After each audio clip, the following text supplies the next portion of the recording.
She's just cooler than us, basically. In the books, Tonks was an only child, but we're sure there's a few folks out there who wouldn't mind her as a cool big sister. Here's why. She gives the Order of the Phoenix a bit of a style.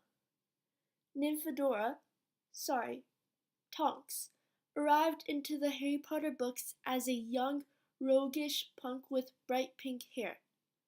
Call us old squares, but it was a pretty cool entrance. Already an Auror, the Metamorphogus wasn't afraid of goofing around either, which made her even cooler. It's tough joining forces to take on Lord Voldemort, but Tonks managed to do it with aplomb. She'd always stick up for you.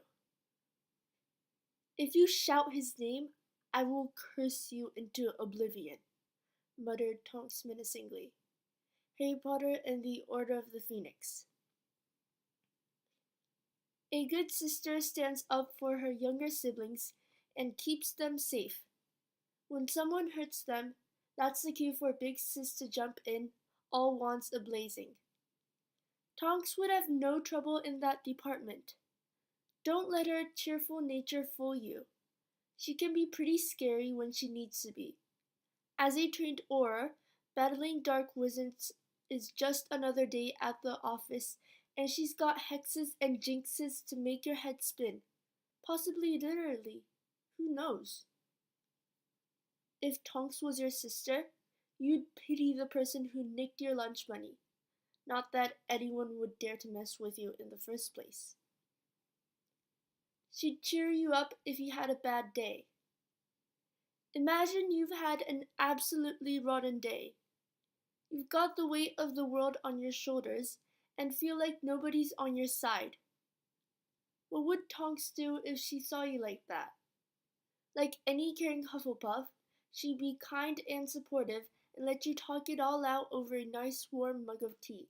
Thanks to Molly Weasley, Tonks really appreciates the value of tea and symphony.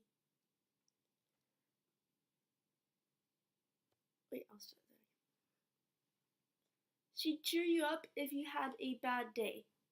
Imagine you've had an absolutely rotten day. You've got the weight of the world on your shoulders and feel like nobody's on your side. What would Tonks do if she saw you like that? Like any caring Hufflepuff, she'd be kind and supportive and let you talk it all out over a nice warm mug of tea.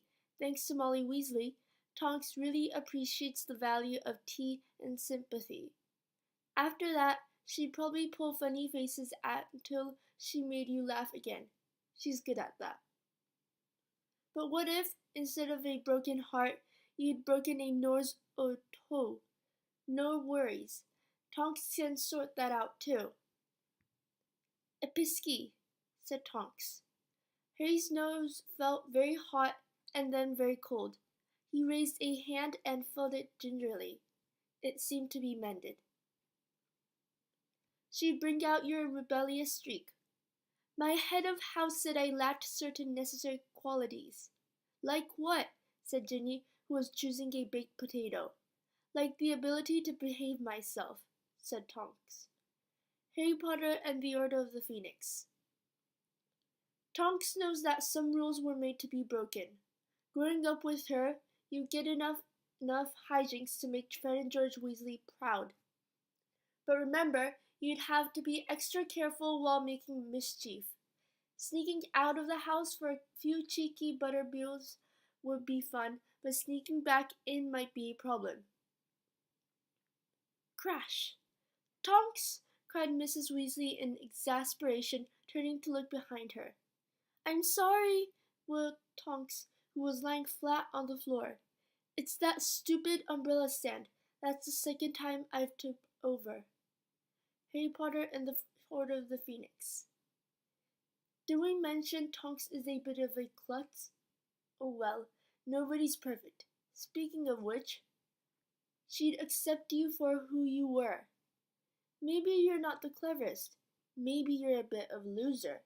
Maybe you happen to be a fully fledged werewolf and people consider you a danger to their loved ones. Would Tonks treat you any differently? Of course not.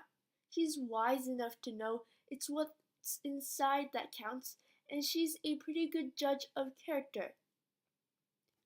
You see, said a strained voice. Tonks was glaring at Lupin. She still wants to marry him, even though he's been bitten. She doesn't care.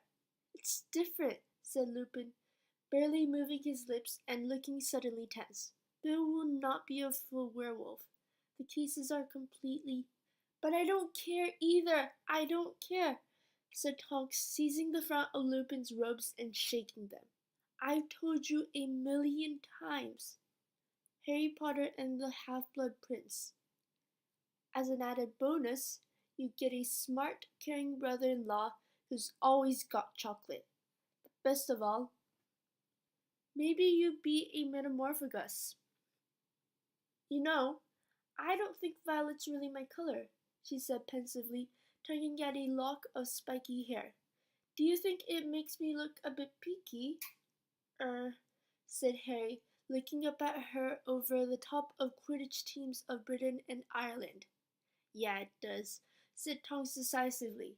She screwed up her eyes in a strained expression as though she was struggling to remember something. A second later, her hair had turned bubblegum pink. Harry Potter and the Order of the Phoenix.